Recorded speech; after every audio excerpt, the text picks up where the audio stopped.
Welcome to Bunnex Investment Group. In this video, we are going to talk about a concept that will simplify your day trading unbelievably.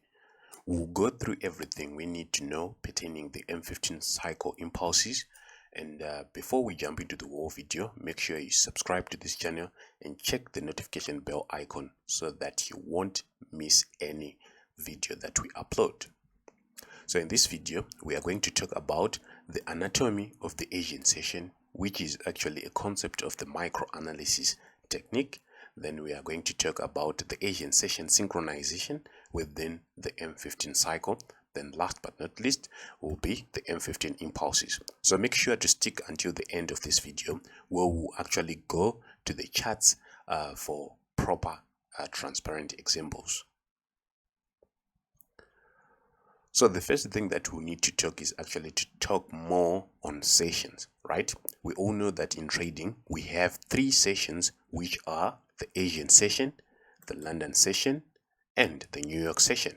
So the one that we are interested in is the Asian session in this case.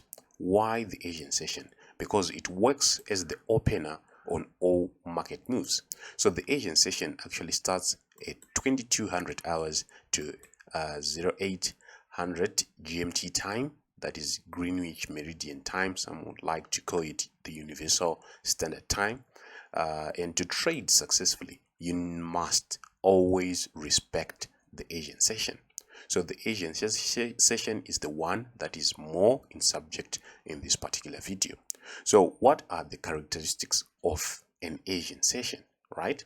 So the Asian session can be seen as a range on the markets. So this comes into play as a way of accumulating contracts in the market, and the Asian session is usually meant to be presented as a consolidation. However, these ranges does not only come at the stipulated 2200 time always, right? I'm sure you've actually seen that these consolidation can be placed in the London session or in the US session. So the Asian session, of course, in most contexts or in most texts, we are actually given the startup time is the opening of the trading centers in Asia, but on the charts it's actually presented in different times, and you understand what I mean as we go. So with that, it actually now leads us to how the Asian session is synchronized in the market flow. So market makers use sophisticated techniques to vary the theme. By varying the theme, we are saying they change the style of the market here and there so as to confuse traders whenever they are taking their trades. So although we know that the market cycle has three levels, right? The market maker can place the Asian session in any position. By that we mean we have three levels in a cycle: 1, 2, 3, right? So the Asian session may be placed here, right, or here, or here in an intraday cycle. So it depends on where the Asian session has been placed for us to actually know that out of the Asian session we expect to see a stophunt, right? So as mentioned in other parts of this method, the market maker cycle is the same in all time frames. It doesn't matter it's the 1 minute, it's 5 minutes, it's M15 or 1 hour. So this may be confusing, but wait, let's keep on going with the video. So what we mean by synchronizing the Asian session will require us to know the M15 time frame impulsive moves, right? So the M15 time frame is the one we use in microanalysis, right? We all know that the smaller time frames are the ones that gives us an entry point in whatever strategy that we may apply. So levels in this time frame are more subjective, and to reduce that, we try to define them as, right, we look for any low of day previous or the current day that will be in, right? So the Asian, as I've said earlier, it may fall here or any point.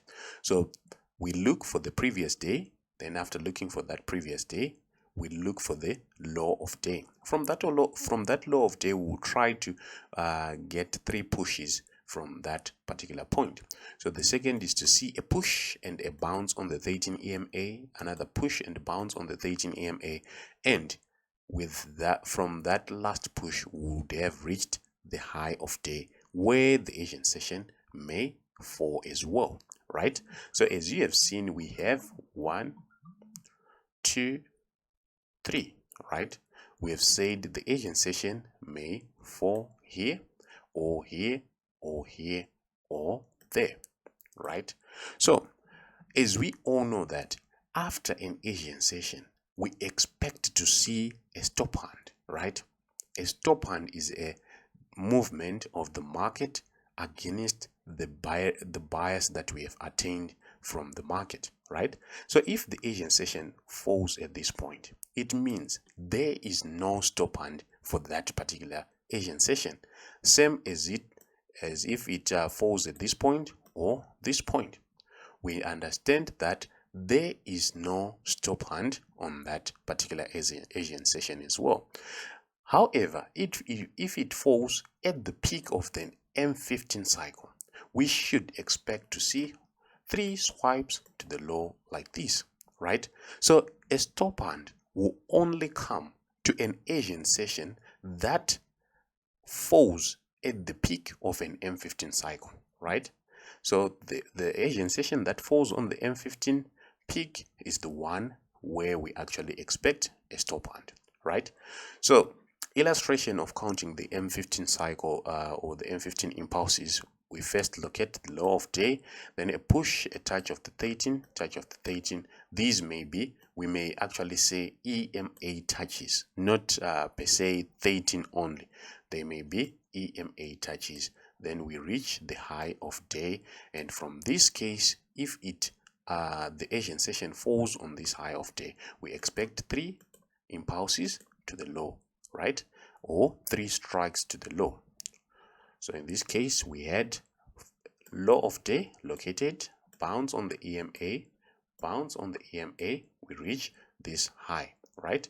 So at that high, we expect the market to reverse, and if this is where the Asian session occurred, we actually expect to see the market giving us a stop hand. So in this case, we may see this was the day. In my time, I trade at GMT, so my Asian session will be at this point. As you can see, at this point there was no stop hand. Why? Because it actually fell within an M15 cycle. So as I've said earlier, a small theory, whenever an Asian session fall within the M15 cycle, we do not expect to see a stop hand. Rather, we expect to see what we call a straight away, right? So that is where a straight away will be issued. And then if it falls at the top or at the peak of the M15 cycle, that is when we expect 3 swipes to the low, right? So in trading all this, knowing the direction is essential, and that is the fundamental starting point. I've actually made a video on how to attain the bias of the market, and whenever the Asian session falls in between the M15 levels, right, we anticipate no swipes as stop hand. That's case A. And if it coincides with the M15 peak or low of day or high of day, we anticipate to see stop hand, provided we are still within the H1 cycle, right? As we all know that each time frame has its own cycles. That will be case B. So in situation of case A, we may anticipate not to see a stop hand. In situation of case B, we anticipate to see a fast move in a counter direction to our levels. That will be a stop hand. So we can as well trade that stop hand and wait for an M15 reset point. So in this case, we are saying if Asian session coincides with the low of day or high of day, we expect an issuance of 3 vector stop hands. In this case, we expect to see 1, 2, 3 to the low side, and this will be 1 H1 level since it's an M15 cycle. So after identifying a low of day, if the Asian session falls at point A, we don't expect a stop hand. At point B, we also don't expect a stop hand. But if it occurs at point C, we expect 3 swipes to the low. So let's now go over the charts to see how it all works. So this is USD card, and the first thing that I've said earlier on is actually to start by identifying a low of day, right? So as a matter of fact, you'll be asking yourself, how will you enter after having such knowledge? Your entry should always locate the peak of an M15 cycle, right? In this case, let me use rectangles.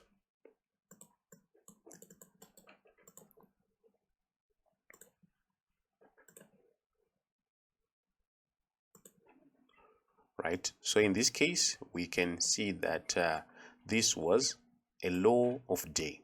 From that low of day we had a push and then a bounce on this red EMA. Then from there we had another push, right?